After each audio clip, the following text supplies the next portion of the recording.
what astrology has to say about the long view. And I want to give you a small snippet, right? This is more about the long view and how my view of time itself has changed as I go deeper into the Vedas and to astrology. Yeah. So, there's an analogy that I always share with my clients, and it's the analogy of steering a boat, right? Of stepping into the river and then steering a boat down a stream. Yeah. The way I look at this is life. Yeah. When we came into this world, imagine that you actually stepped into a river and you've been given a boat and you're trying to navigate that boat down a stream. Yeah. For me, what the birth chart astrology does is to understand how the river is. How deep is the river? How strong are the currents? Which direction is the river flowing? And then I ask my clients, where is it that they want to go? If they say they want to go downstream, then looking at the river, we would say, do what you're doing. The river is flowing in that direction. The river is going to take you there.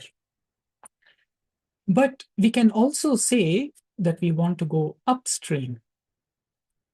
In which case, looking at the direction of the river, we would say, okay, maybe you need to build a boat. Maybe you need a motorboat. You can go upstream, right? The point I'm trying to make is that the destination is our choice. We get to choose where it is we want to go in that river. Yeah. And if we can understand the river, if we can understand the weather in that river, if we can understand our boat, then we are better prepared to reach our destination. So the difference I'm making between this and several other astrologers is that instead of predicting the future, can we rather look at the boat that we have and see how we can strengthen that boat or maybe use that boat better, right? No destination is a wrong destination, in my view, right? If you go downstream, you reach the ocean. If you go upstream, you'll reach the source of water itself, the source of that river itself. Both can be a beautiful journey, right? Can we use the birth chart to help us reach that destination? Yeah. Now, in that journey, one thing that we come across is different weather, right? Different seasons, so to speak. Sometimes it's raining, sometimes it's sunshine. Such is the weather, such is the river. Where life is concerned, this weather sometimes it translates into, where career is concerned, pressure on performance, right? Or pressure in my personal relationships. I'm working hard, leading to a burnout, right? These are common traps that we are falling into, that I'm sensing that we all fall into, which affects our relationships, which affects our health. And eventually, it's a total collapse. If I'm not aware of the weather in that river, if I'm not aware of the season that I'm in, yeah. So what I'm differentiating between is the weather, the season that changes on a periodic basis, right? And we are so familiar with seasons. We tend to have 4 seasons, sometimes 6 seasons, right? Can we look at our lives using the seasons as an analogy? Yeah? Because then immediately we come into a longer view. Yeah? Ancient India, they saw life as a series of long cycles. Yeah? Time, it was cyclical. And these long cycles were more called as yugas, long eras of time, but which repeats, right? It does not come to an end, right? Even in astrology, we have something called dasha, which repeats. After one, we go to another and then come back after a cycle. Yeah. Think of these as seasons, with each season having its own agenda. Right? So we have spring where we plant, we have winter where we hibernate, very different agenda that we need to follow. Right? If we try to plant in winter or hibernate in spring, we are going against nature. Yeah. So the question is, can I identify the season? And can I live in accordance with that season? Yeah.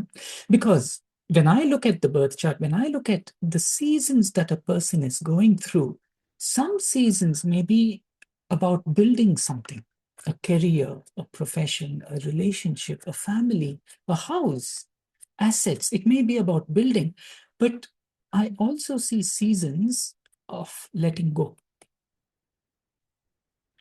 of not holding on to something. There's a season for that. In India, we have festivals for spring cleaning, right? Just before the equinox, the March equinox, we call it Ugadi. It's a festival in South India where we are asked to clean out the attic, right? But that is in the span of a year. But when I look at my life, can there be seasons, longer periods of time where the agenda is not about building, but about releasing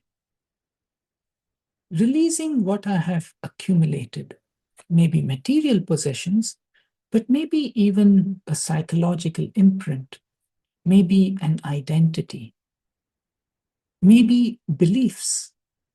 Right? Can I somehow, the Western word for this is detox, right? Can there be a season for detox, right? Each has a different theme, right? About having inner fulfillment or about reflection, right? The idea is that if I can recognize the season, I can stop fighting it. I can live in accordance with it.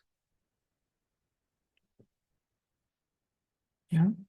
So over here, it's almost like a paradigm shift where we are not using the birth chart to predict the future, but rather as a mirror, right? To show me who I am. Where am I today? What is nature around the sky above? What is the sky above telling me to do or asking of me, inviting me to do, right? I can steer my boat any direction, right? The sky is not telling me I have to go in one direction. Yeah. But can we do it more consciously?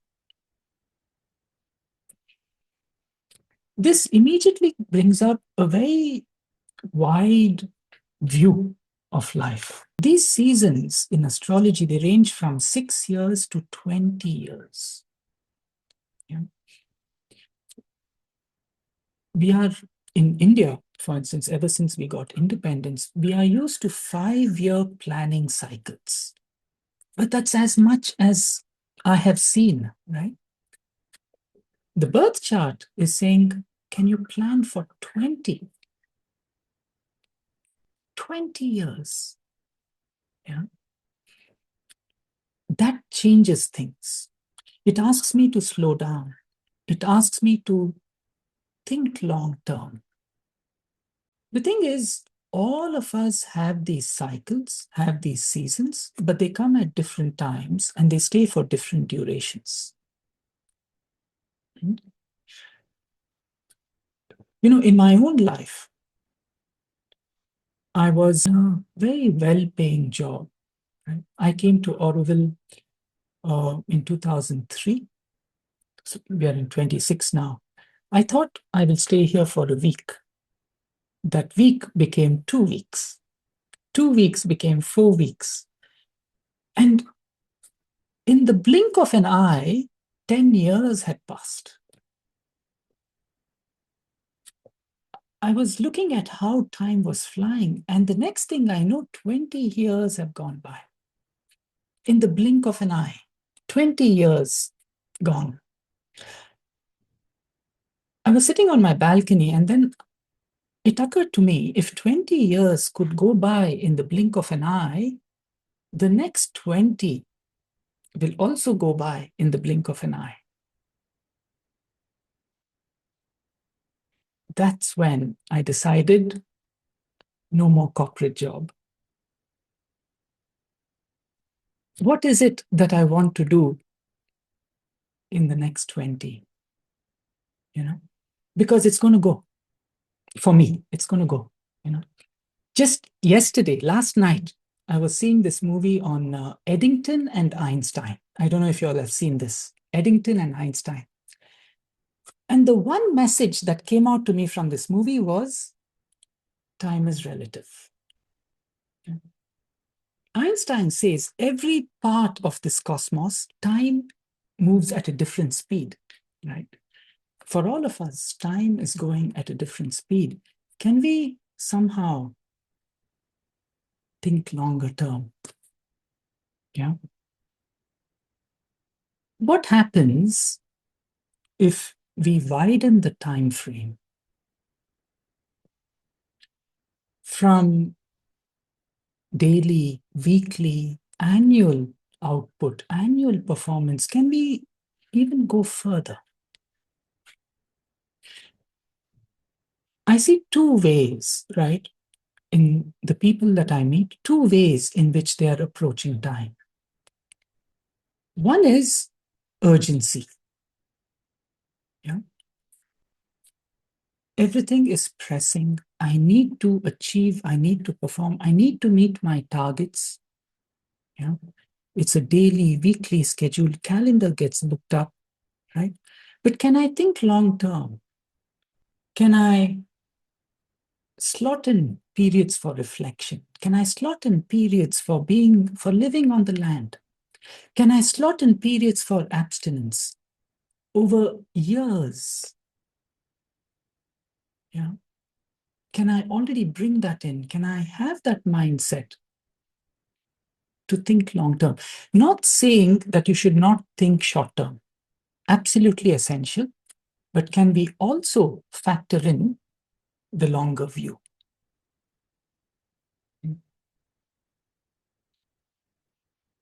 The question is, how are we seeing time? When I share this with people, they ask me, are you saying you should just let it be? Not saying that. I'm not saying we have to be passive. Yeah? It is not about letting go and hoping for the best, but it's about actively seeing where I want to be over the long run. You know, there was an interesting, what can I say, activity, practice that I did a few years ago, which is, actually, we did this in two ways. One, sitting on my deathbed, if I were to speak to the Vikram of today, what is it that I would tell him? Right? So placing myself on my deathbed, speaking to the Vikram of today. And then we switched. Being the Vikram today, what is it that I want to tell the Vikram on my deathbed? Yeah. Yeah. It's about not reacting to every wave, but it's about looking at the horizon, looking at the ocean, right? Not the waves. Yeah, when you know the season, you choose differently. What you invest in, what to release, when to push, when to wait.